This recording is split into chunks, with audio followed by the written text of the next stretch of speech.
All right, today we're going to talk about the wild story of one single drug that has two, let's say, very different destinies. It's a tale about a huge medical breakthrough that, yeah, totally by accident, also became a cosmetic sensation. So, let's get into it. This is the story of Bimatoprost. I mean, it really sounds like something out of a movie, right? How can one tiny little drop of liquid do two completely different things? One job is saving your eyesight, which is, a medical necessity. The other, it's a super sought-after beauty treatment.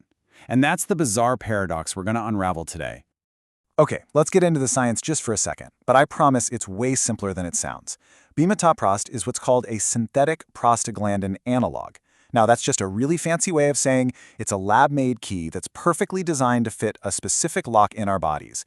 It's mimicking these natural compounds we all have called prostaglandins. Think of them as tiny messengers, and by basically copying their message, Bimatoprost gets to work its magic. But before this stuff was ever even mentioned in the same breath as cosmetics, Bimatoprost had a much more urgent job: saving people's vision from a disease that often creeps up with absolutely no warning signs. So the enemy here is glaucoma. The easiest way to think about it is like this. Your eye is kind of like a tire. It needs just the right amount of pressure inside to work properly. With glaucoma, that pressure gets way too high, and it starts to crush and damage the optic nerve. That's the cable that sends everything you see from your eye to your brain. And if you don't treat it, it leads to permanent, irreversible vision loss. So how does Bimatoprost actually fight back? Well, think of it like a plumbing problem in your house. Your eye is always making this fluid, and normally it drains out without any issues. But in glaucoma, the main drain gets clogged up. Bimatoprost's solution is honestly brilliant. It doesn't even bother trying to unclog that main drain. It just opens up a whole different one, like an emergency exit for all that fluid. That relieves the pressure and saves the optic nerve from getting damaged.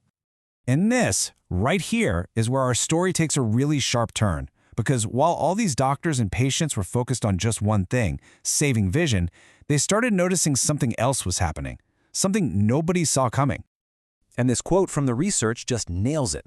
The doctors who were treating this serious eye condition started to notice this consistent and, frankly, pretty surprising side effect. Their patients' eyelashes were growing. Like, a lot. They were longer, thicker, and even darker.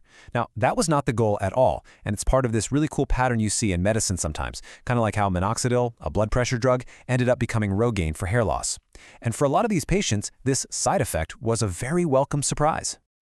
So this didn't stay a quirky little observation for very long. The pharmaceutical industry saw a massive opportunity. They took this side effect, harnessed it, and created a brand new product called Latisse. It was specifically formulated and then approved by the FDA to treat something called hypotrichosis, which is just the medical term for having thin or not enough eyelashes. Just like that, an accident became a multi-million-dollar industry. So, okay, we've got one drug, but it is clearly wearing two very different hats.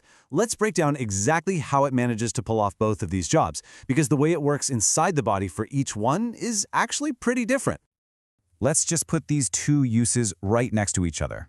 On one hand, you've got this critical medical mission: stop irreversible blindness by managing pressure inside the eye. And on the other hand, you have a purely cosmetic goal: get longer, fuller eyelashes. It's the exact same active ingredient, but the reasons for using it are just worlds apart. And this is where the science gets so cool. For glaucoma, like we said, it's a plumbing fix. It helps fluid drain out. But for eyelashes, it's a completely different mechanism. It's basically hacking your natural hair growth cycle. It tricks the eyelash follicles into staying in their active growth phase, that's called the anagen phase, for way longer than they normally would. So they just keep growing instead of falling out. On top of that, it stimulates pigment production, which is what makes the lashes darker. And how you use it is just as different. For glaucoma, the drop goes directly into the eye, so it can work on all those internal parts. But for eyelashes, it's totally different. The solution is carefully painted onto the skin right at the base of the upper lashes. You absolutely do not want it getting in your eye, and you have to wipe away any extra so you don't start growing hair in, unwanted places.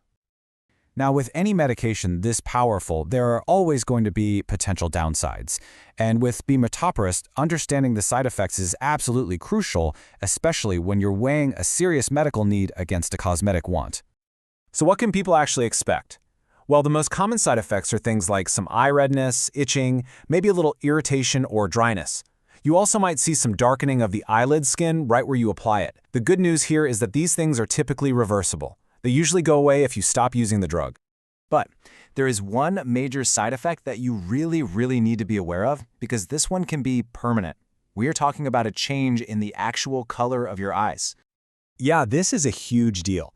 Bimatoprost can actually stimulate the cells in your iris to produce more melanin. That's the brown pigment. Now, this doesn't happen to everyone, but it's most common in people who have mixed color eyes. So think hazel, green-brown, or blue-brown eyes.